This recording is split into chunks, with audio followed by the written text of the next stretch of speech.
పదబాలిత్య పండిత దండి దశకుమార చరిత్ర 3వ భాగం 15/5/24. దీన్ని పరిష్కరించి ఈ రూపంగా తీసుకొచ్చిన వారు ఆచార్య పాటిబండ్ల మాధవ శర్మ గారు. దీని చక్కని టీకా రాసిన వారు ప్రాచార్య సలాక రఘునాథ శర్మ, శ్రీ ఎస్జి రామానుజాచార్య గారు. వారికి నమస్కారం. తతః సకల సైన్య సమన్వితో రాజహంసస్తపో విభ్రాజమానం వామదేవనామానం తపోధనం నిజాభిలాషావాప్తి సాధనం యగామ. తం ప్రణమ్య తేన కృతాజిజ్జై తస్మై కథిత తజ్జస్తథా సర్వే దూరీకృతః సర్వే కంచన కాలముషిత్వా నిజరాజ్యాభిలాష్ మితభాష్ సోమకులావతంసో రాజహంసో మునిం అభాషత.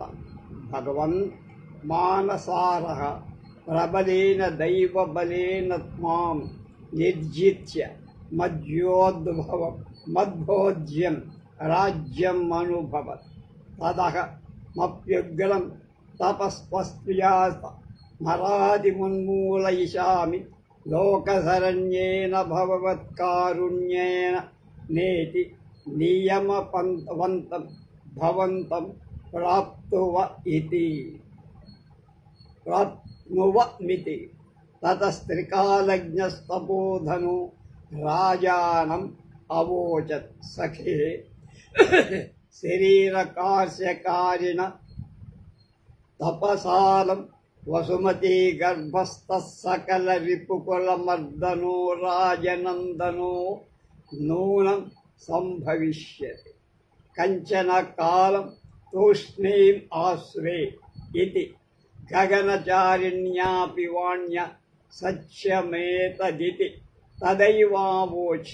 స రాజాపి మునివాక్యం అంగీకృత్యాతిషత్. అప్పుడు సకల సేన సమేతుడై రాజహంసుడు తన అభిలాష ఫలించటానికి సాధనంగా ఉన్నవాడు, తపస్సు చేత ప్రకాశించేవాడు అయిన వామదేవుడని తపోధనుడి ఋషి ఆశ్రమానికి వెళ్ళి ఆయనకు ప్రణామం చేసి ఆయనచే ఆతిథ్యాన్ని ఆయనకు విన్నవించాల్సిన దాన్ని విన్నవించి శ్రమరహితమైన ఆయన ఆశ్రమంలో కొంతకాలం ఉండి తన రాజ్యం మీద అభిలాష కలవాడై మితభాషి చంద్రవంశాలంకారుడైన ఆ రాజహంసుడు ఆ మునితో ఇలా అన్నాడు. పూజ్యుడా, ప్రబలమైన దైవ బలం చేత నన్ను జయించి మానసారుడు నేను అనుభవించాల్సిన రాజ్యాన్ని అనుభవిస్తున్నా. అందువల్ల నేను ఉగ్రమైన తపస్సు చేసి ఆ శత్రువును లోకశరణ్యమైన నీ కారుణ్యం చే నిర్మూలించగలనని నియమవంతుడవై ఉన్న నిన్ను ఆశ్రయించా. అప్పుడు త్రికాలజ్ఞుడైన ఈ తపోధనుడు రాజుతో ఇలా అన్నాడు.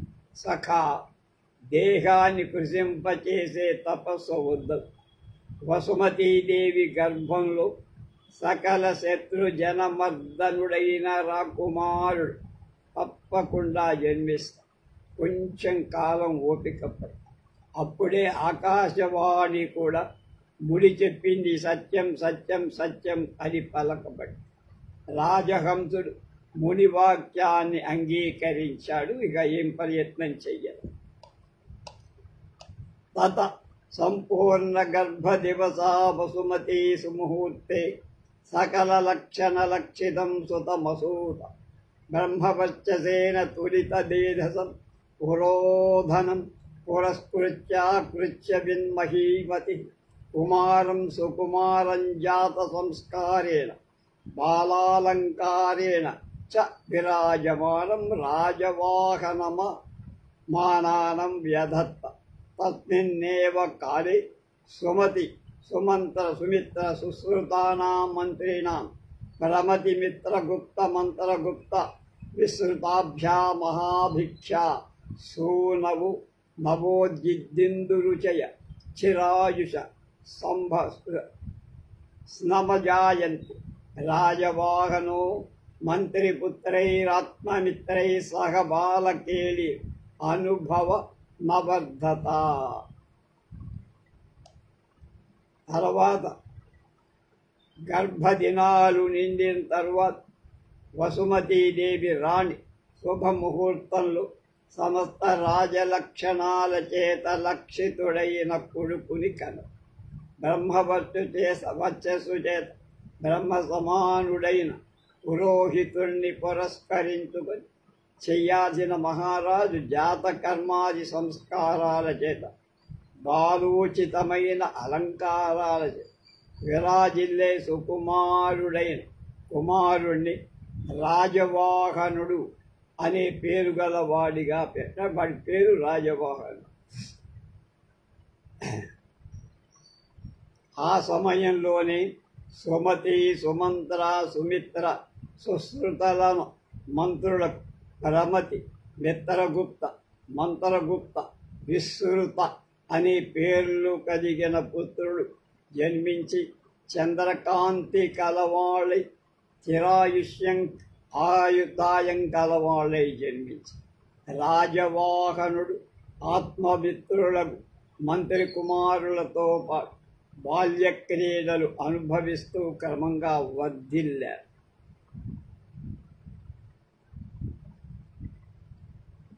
అధ కదాచిదేకేన తాపసేన రసేన రాజలక్షణ విరాజితం కంచిన్నయనానందకరం సుకుమారం కుమారం లాజ్ఞే సమజ్ఞావోచి భూవల్లభా కుశ సమిధాననాయ వసంగతేన మయా కాచిదశరణ్యా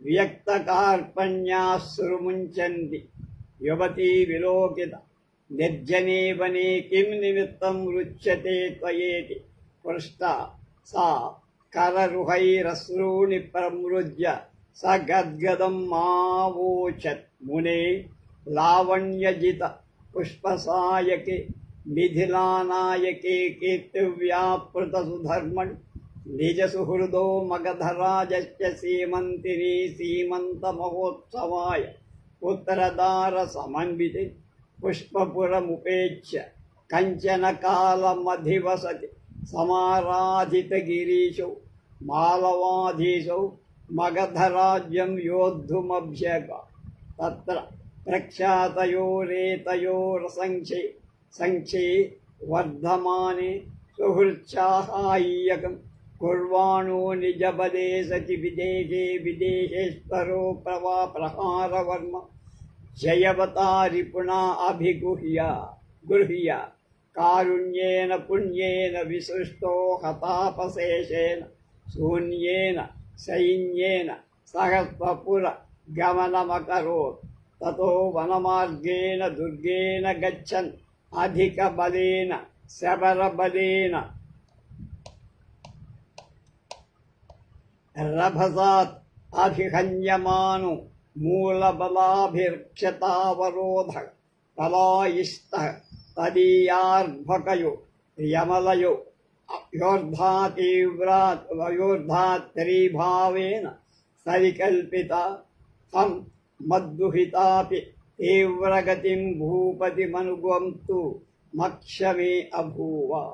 తత్ర విసృతవదనః కోపి రూపీ కోపయువ వ్యాఘ్రో మామాఘ్రాతుమాగతవాన్ భీతాహం ఉదగ్రవాణినః స్ఖలంతి పర్యవత మదీయవాణి భ్రష్టో బాలక కస్యచిత్ కపిలాసవవ్య క్రోడమభ్యలీయత్ తత్సహర్షిణో వామహర్షిణోన్ మహర్షిణో వ్యాఘ్రస్య ప్రాణాన్ బాణు బాణాసనయంత్రముక్తో హరత్ విలోలాలకు బాలకు శబరైరాదాయ కుత్రచిత్ దపానీయత్ కుమారమపరముద్వాహంతి మద్దుహిత పుత్తరగతా న జానే సాహం మోహం గతా కేనాత్ దయాళునా గోపాదేనా స్వకూటిరమావేశ్య విరోపితవ్రణాభవం తతస్వస్తి భూయ క్ష్మా భర్తురంతిక ఉపదిష్టాసు అసహాయతా దుహితు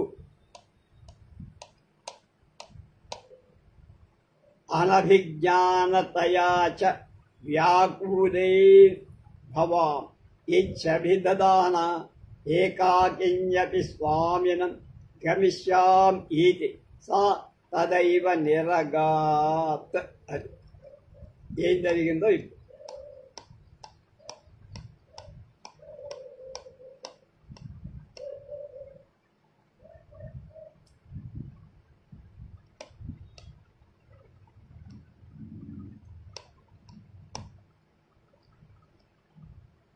ఆ తర్వాత అనురాగం కల ఒకానొక తాపసి రాజలక్షణాలచే ప్రకాశిస్తూ నేత్రానందం కలిగించే సుకుమారుడైన కుమారుణ్ణి రాజుకి అర్పించి ఇలా అడిగి అంది, మహారాజా, కుశలను సమిధలను తేవటాని అడవిని చేరిన నాకు దిక్కులేక స్పష్టపడి దైన్యం కలిగి కన్నీరు కారుస్తూ ఒక యువతి కనపడింది. ఈ నిర్జనమైన అడవిలో ఏ కారణంతో ఏడుస్తున్నావు అని అడిగా. ఆమె కోళ్లతో కన్నీటిని తుడుచుకొని సగద్గదంగా నాతో ఇలా చెప్పు, మహర్షి, లావణ్యం చేత జయింపబడిన మన్మధుడు కలవాడు, కీర్తి చేత విస్తరింపబడిన దేవసభ గలవాడు అయిన మిథిలాధిపతి ప్రహారవర్మ తన మిత్రుడైన మగధరాజు యొక్క ధర్మపత్ని సీమంత మహోత్సవానికై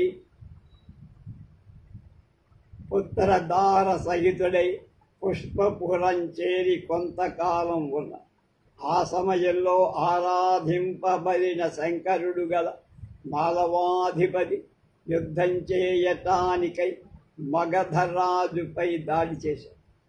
అక్కడ ప్రఖ్యాతులైన వీళ్ళిద్దరికూ జరిగిన గొప్ప యుద్ధంలో మిత్రుడికి సహాయం చేస్తున్న విదేహరాజైన ప్రహారవర్మ తన బలం నశించగా జయం పొందిన శత్రువు చేత చిక్కి కారుణ్యవశంలో పుణ్యవశంలో విడవబడిన వాడి సావగా మిగిలిన శూన్యమైన సైన్యం తన పురానికి వెళుతున్నాడు.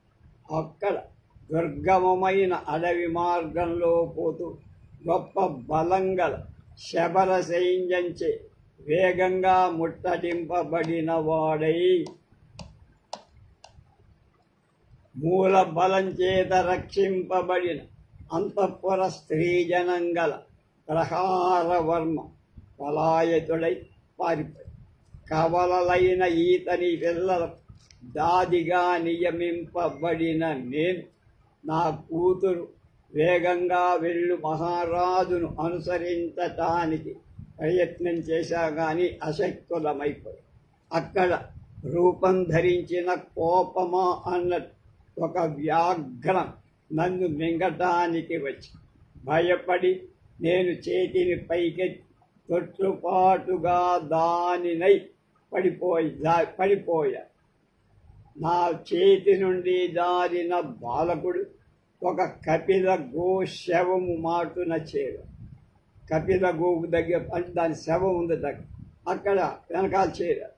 ఆ శవాన్ని లాగుతూ క్రోధం కలిగిన వ్యాఘ్రము యొక్క ప్రాణాలను ధనుస్సు నుండి వెలువడిన ఒక బాణం చంపేసి ఆ తర్వాత కదలాడు ముంగురులు కల ఆ బాలకుడు బోయవాండ్ర చేత గ్రహింపబడి ఎక్కడికో తీసుకెళ్ళిపోబడ్డాడు.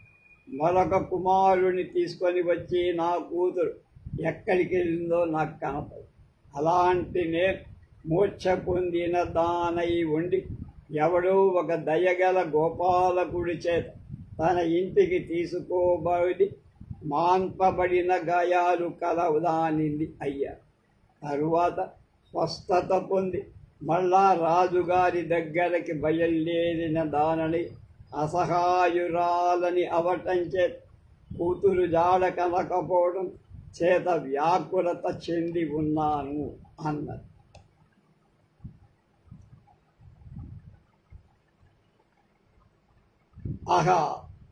అహమపి భవిన్మిత్రస్య విదేహనాథస్య విపన్నిమిత్తం విషాదమనుభవన్ త్వదన్వయాంకురం కుమారమన్విష్యస్తధైకం చండికా మందిరం సుందరం ప్రాగాం తత్ర సంతతమైవం విజయసిద్ధయే కుమారం దేవతోపహారం కరిష్యంతః కిరాతాః మహీరుహశాఖావలంబితమేన మసలితయ వా సైకతతలే ఖననిక్షిప్తశరణం లక్ష్యీకృత్య శితశరనికరేణ వా అనేకచరణైః పలాయమానం కుక్కురబాలకైర్వాదంశయిత్వా సంహనిష్యామ ఇతి భాషమాణామయా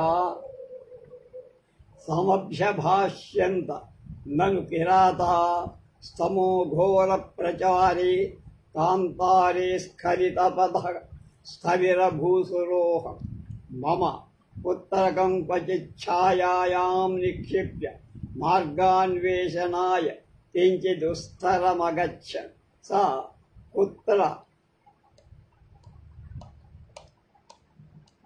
గతః కేన వా గృహీతః పరీక్షాపి న వీక్ష్యతే తన్ముఖావలోకనేన వినానేకాజ్ఞః అన్యతీతాత్ కిం కరోమి వయామి భవద్భిర్నకి మదర్సి ఇతి ద్విజోత్తమః కశ్చిదత్తతిష్టత్ కిమేష ఏవ నందనః సత్యమేవ తదేనం గృహాణేత్యుక్త్వా దైవానుకూల్యేన మహ్యం తం వ్యతరన్ తేభ్యో దత్తాసేరహం బాలకమంగీకృత్య శిశిరోదకాదిన ఉపచారి నా శ్వాస్య నిశ్శంకం భవదంకమానీతవానస్ ఏవమాయుష్మంతం పితృరూపో భవాన్ అధిరక్షితాది రాజా సుహృదాపన్నిమిత్తం శోకం తన్నందన విలోకనం సుఖేన కించిదధిరీకృత్య తముపహార వర్మనామ్నాహూయ రాజవాహనమిహ ఉపోష.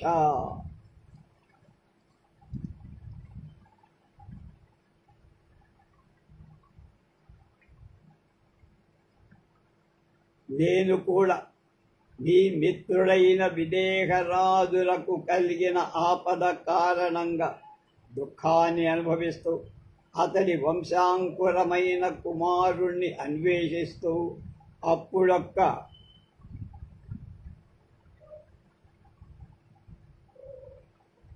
సుందరమైన కాళికాలయం చేర దాదాపుగా బాలుడు రాసింది. ఇది సుమారుగా ఈ కాళికాలయం, ఈ వనం దారు నుమ్మను అంతాము.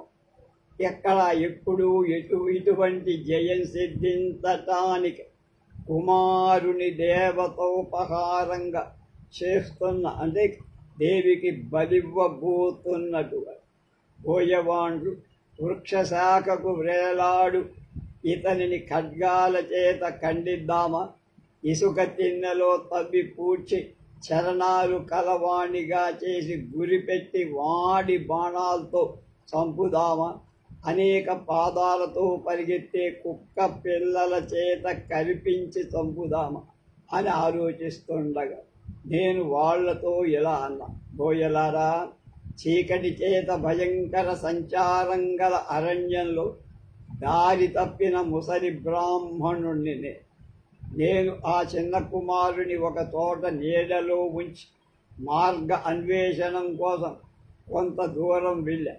వాడు ఎక్కడికి వెళ్ళాడు, ఎవడి చేత తీసుకోబడ్డాడు, ఎంత వెదికినా నాకేం దొరకలా కనపడు. అతని ముఖాన్ని కూడా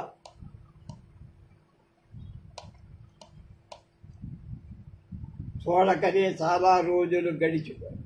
ఏం చేస్తా, ఎక్కడికి వెళ్తా? మీ చేత మీరేమైనా చూసారా? మీ చేత చూడబడిందా అంటే మీరేమైనా చూసారా? అంతే.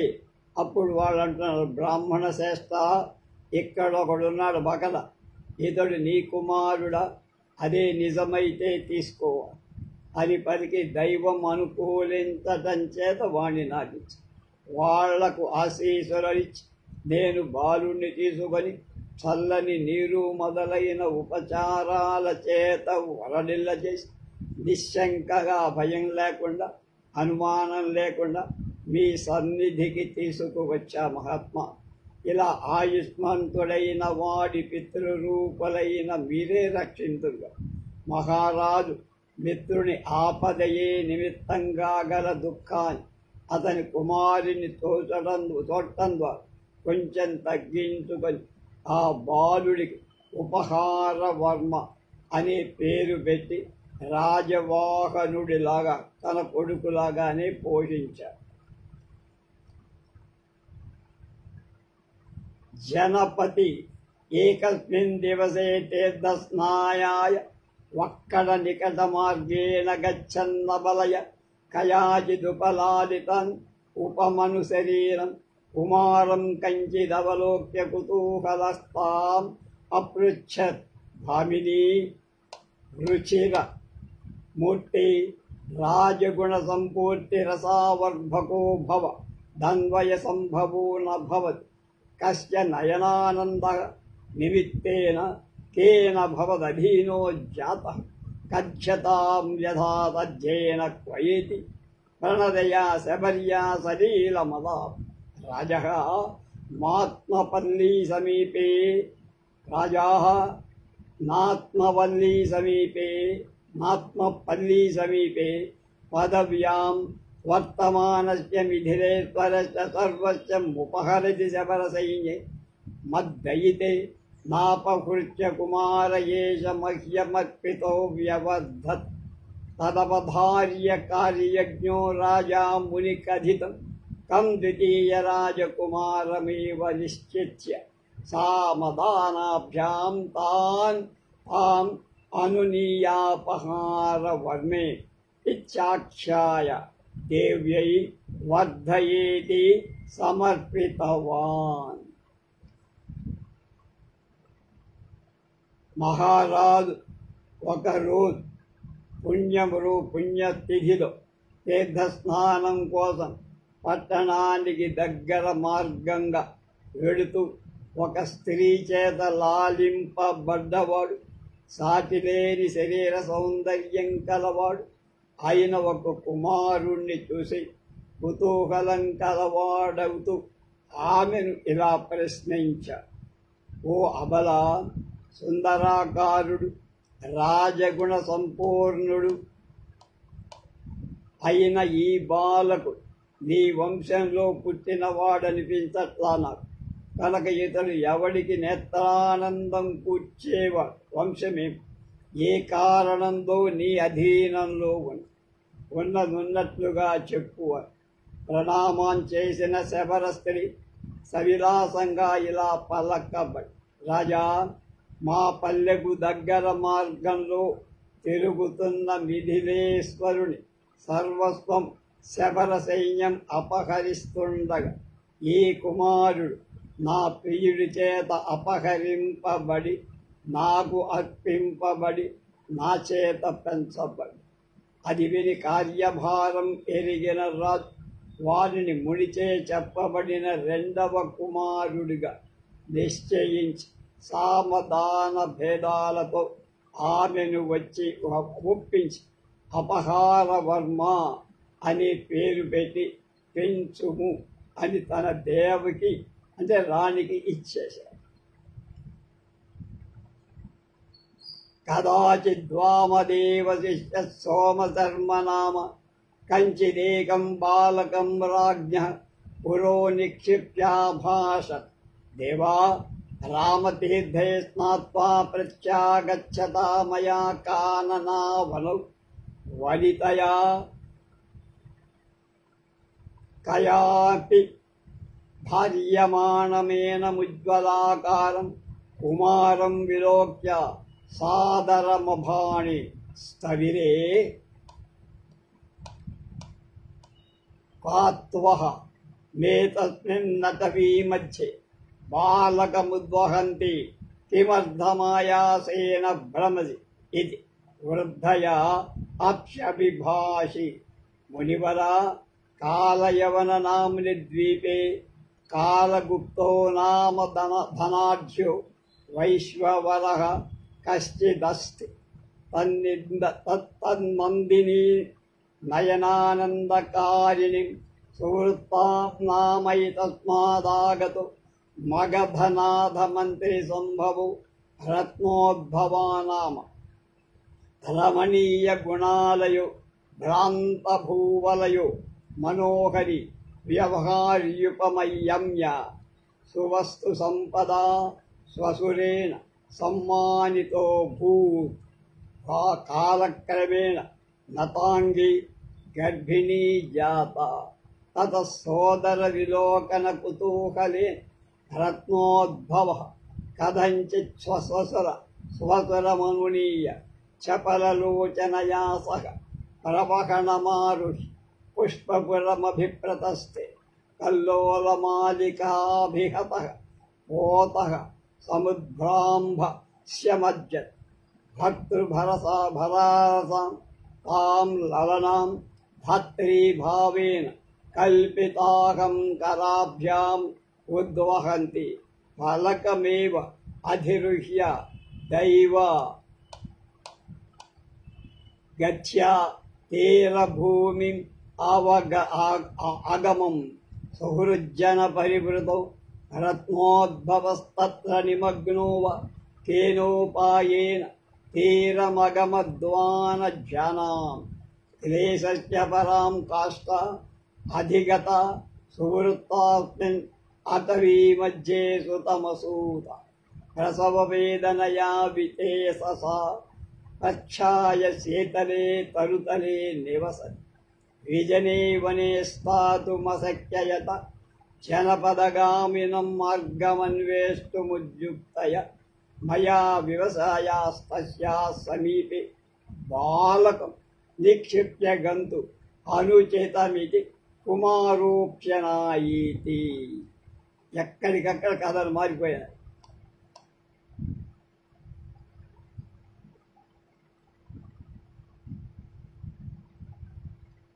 ఎందుకు ఆ బాలుణ్ణి ఎత్తుకొని ఆయాసంగా తిరుగుతున్నావు అప్పుడు అని అడిగాడు ముని. అప్పుడు చెప్తాను, మునివరా, కాలయవనం అనే పేరు గల ద్వీపంలో కాలగుప్తుడనే ఒక ధనవంతుడైన వైశ్యుడు నేత్రానందాన్ని కలిగించే సువృత్తి అనే ఆ వైశ్యుడి పుత్రికలు ఈ ద్వీపం నుండి వచ్చినవాడు మగధరాజు మంత్రి కుమారుడు, రమణీయ గుణాలకు నిలయం, భూవలయాన్ని చుట్టొచ్చినవాడు, సుందరుడు, వ్యవహారం బాగా తెలిసినవాడు అయిన రత్నోద్భవుడనేవాడు పెళ్లి చేసుకొని మామగారి చేత అనేక వస్తువాహనాలతో సమ్మానింపవు.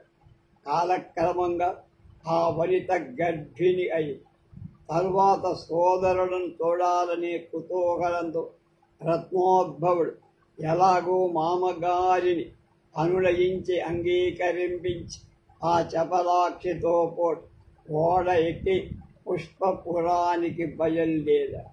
తరంగ సమూహాల చేత కొట్టబడిన ఓడ సముద్రపు నీటిలో మునిగి గర్భభారం చేత అలసిన ఆ స్త్రీని దాదిగా కల్పింపబడిన నేను చేతులతో మోస్తూ ఒక ఫలకం అధిరోహించి అదృష్టవశంతో తీరభూమిని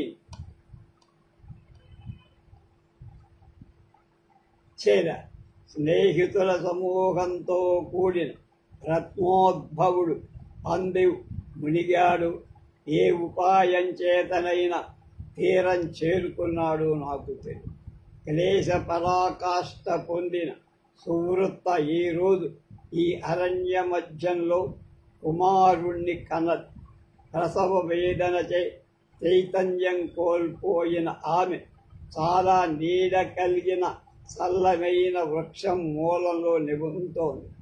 జనులు లేని ఈ వన మధ్యంలో నిలబటం అవశ్యం అవటం చేత జనపదాలకు పోయే మార్గాన్ని వెదకటానికి నేను వివసనై ఈమె దగ్గర బాలకుణ్ణి ఉంచి వెళ్ళటం అనుచితమని బాలకుణ్ణి కూడా వెంట తీసుకొని వచ్చా. అది ఏతస్మిన్నేవ క్షణే వన్యో వారణః కశ్చిదదృశ్యత తం విలోక్య భీతాసా బాలకం నిపాచ్య వాద్రవత్ అహం సమీపలతా గుల్మే ప్రవిశ్య పరీక్షమాణో తిష్ట నిపతితం బాలకం పల్లవకబళవా వాదతి గజపదౌ కంఠీరవో మహగ్రహేణ న్యపతత్ భయాకులేన దంతావళేన ఝటి బిబియతి పాచ్యమానో బాలకో నిపతన్.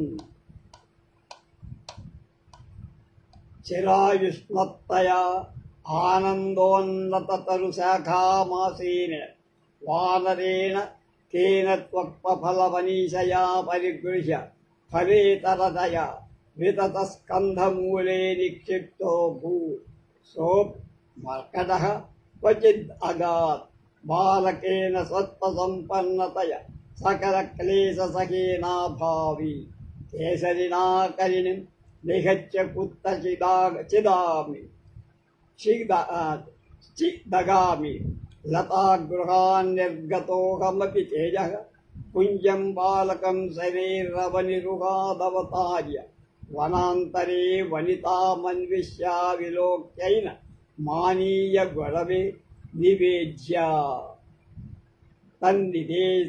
తన్నిదేశేన భవన్నికటమానీతవ నస్మీతి సర్వేషాం సుహృదామేకదైవానుకూల దైవాభావేన మహదాశ్చర్యం బిభ్రాణో రాజా రత్నోద్భవః కథమభవతాదితి చింతయ పుష్పోద్భవనామధేయం విధాయ.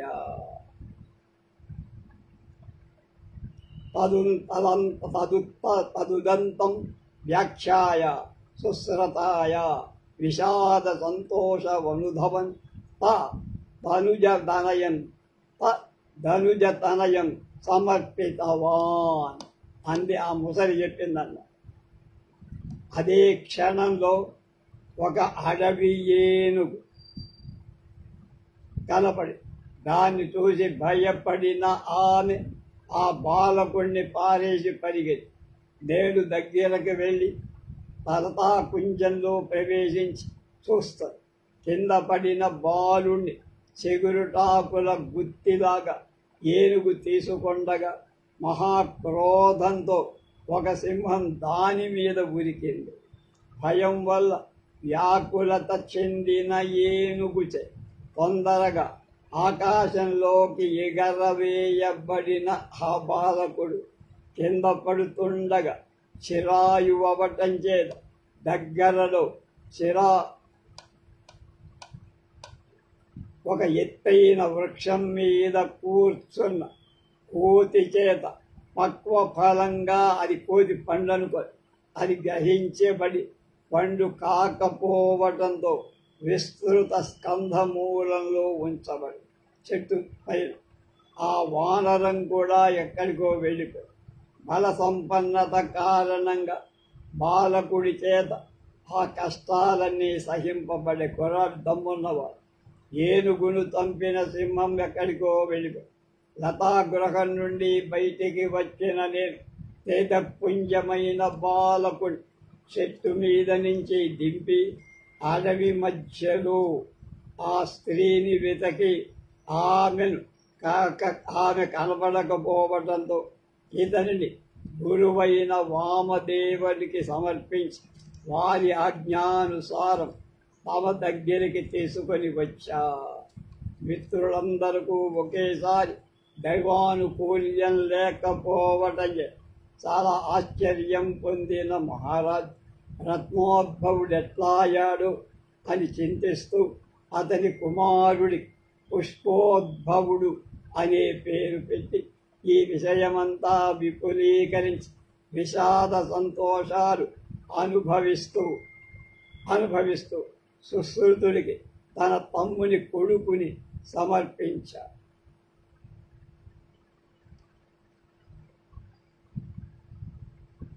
అన్యేద్యుః కంచన బాలకమురసి దదతి వసుమతి వల్లభమధిగతా తేన పుత్రత్యోసావితి పృష్టా సమభాషత.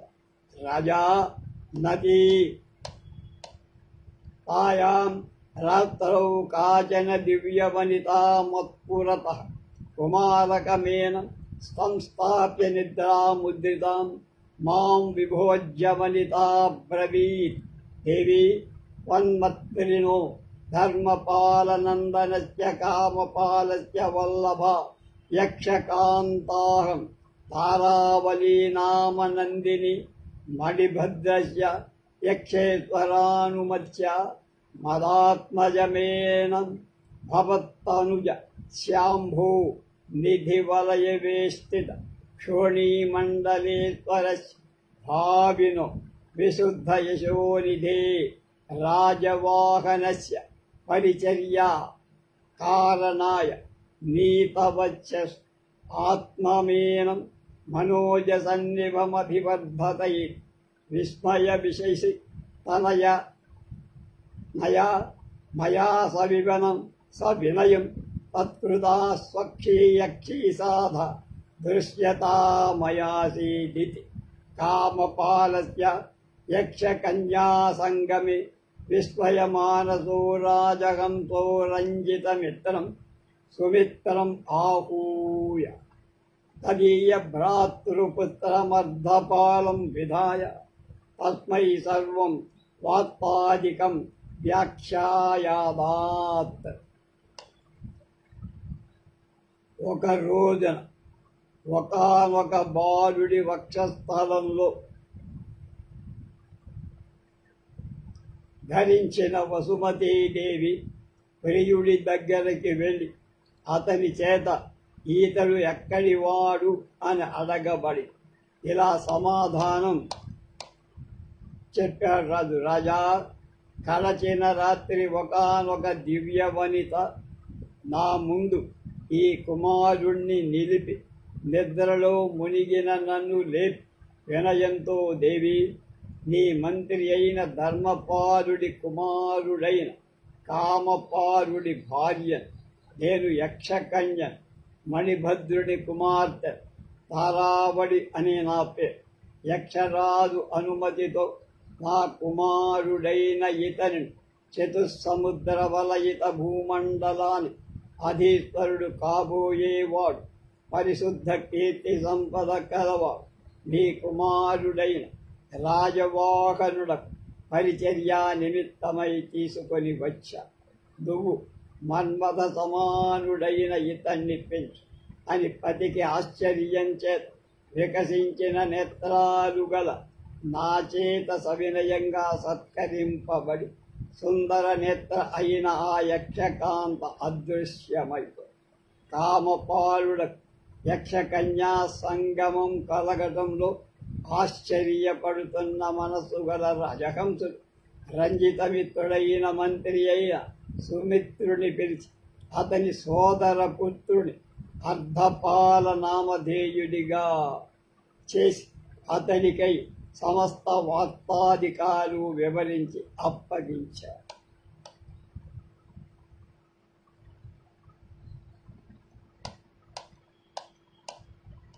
తదహా పరస్మిన్ దివసే వామదేవాంతే వాసి తదాశ్రమవాసి సమాసాదిత దేవకీర్తిం నిర్భచ్చితమారమూర్తిం కుసుమసుకుమారం కుమారమేకమవగమ్య నరపతిమపాది. దేవా, తీర్థయాత్రా ప్రసంగేన కావేరీ తీరమాగతోహం విలోలాకం బాలకం నిజోత్సంగతడి నిధాయ రుదతీం స్థవిరామేకాం విలోక్యావోచ.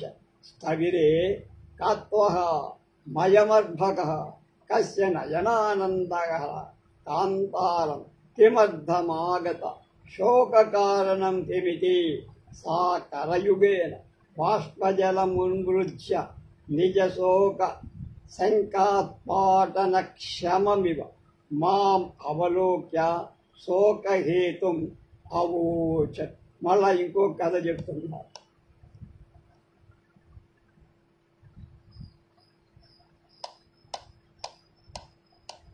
అప్పుడు మరుసటి రోజున వామదేవుని శిష్యుడైన అతని ఆశ్రమవాసి ఒకడు, ఆరాధింపబడిన దేవకీర్తి వంటి కీర్తి గలవాడు, అతిశయించిన మన్మథ స్వరూపం కలవాడు, పువ్వులాగా మెత్తడివాడు అయిన ఒక కుమారుణ్ణి తెచ్చి రాజుకు చూపిస్తూ ఇలా అన్నాడు, దేవా, తీర్థయాత్రతో నేను కావేరీ తీరానికి తిరుగుతుండే ముంగురులు గల బాలకుని తన అంకతలం మీద ఉంచుకొని ఏడ్చే ఒక ముసలిదాన్ని చూసి అడిగా, అమ్మా, ఎవరివి నువ్వు, ఎందుకు ఏడుస్తున్నావు?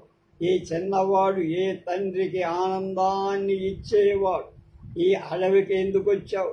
దుఃఖ కారణమేమి అని అడిగితే ఆమె కరయుగం చేత కన్నీటి తుడుచుకొని తన శోక శల్యాన్ని పెకలించటానికి సమర్థుడైన వాడిలాగా ఉన్న నన్ను చూసి తన దుఃఖానికి కారణం ఇలా చెప్పింది. ఏం చెప్పిందో రేపు తెలుసుకుందాం. స్వస్తి.